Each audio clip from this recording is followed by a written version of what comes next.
Welcome back, chefs. In this video we are going to be making Chinese spare ribs, spare rib tips, and boneless spare ribs. Here I have 2 pounds of spare ribs, and the first thing I'm going to do is cut out any obvious areas that contain no bones from my boneless ribs. I'm also looking for fatty areas to cut out, keeping my ribs as lean as possible. Before moving on, remove the membrane. This step isn't necessary. You can use a paper towel to aid in the removal process. The membrane is unedible, and I personally remove it from my ribs. So now we will continue on, removing fat as we go along, and slicing away to get our cuts for the boneless ribs, until we're left with just the ribs.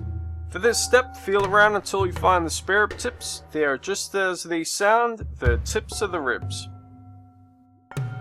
So now here is probably the easiest part, is slice each rib into individual ribs, as displayed here.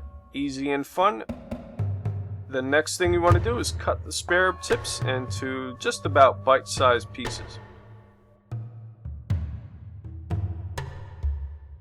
If you follow the steps, this is what you'll end up with. Cuts of spare rib tips, spare ribs, and boneless spare ribs. Now we're going to prepare the marinade.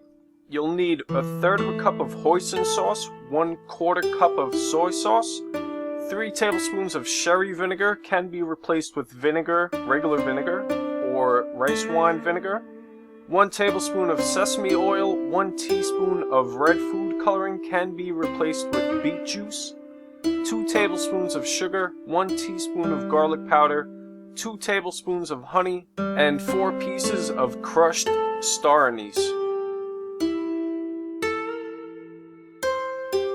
Now here's the fun part. Simply combine all of the ingredients and whisk it all together.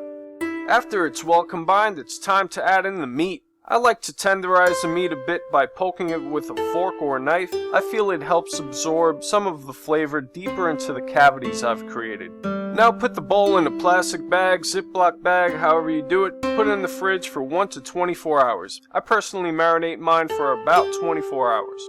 After 1 to 24 hours, fill a pan with water, place a grill on top, and start placing the ribs on there. You want your ribs to sit at room temperature for about 15 to 30 minutes before you cook them.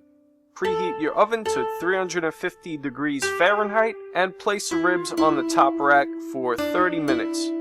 After 30 minutes, remove the ribs and baste them with some of the leftover marinade. Keep in mind the tender boneless ribs won't take that long and will probably be done in 30 minutes. So at this point, the boneless ribs are about ready to eat. After about an hour, the ribs and the tips are ready to eat. But there's one last step that makes all the difference. Drizzle honey on the ribs and place them into the broiler on low for a couple of minutes on each side. Be sure to watch them because they can burn. And there we go, all done. I'm serving it with some refried black beans and a little rice with some broccoli. So let's give it a shot. Perfectly juicy, and it tastes just like what I get at the Chinese restaurant. Not really the healthiest food to eat at all, but my god, it's so good.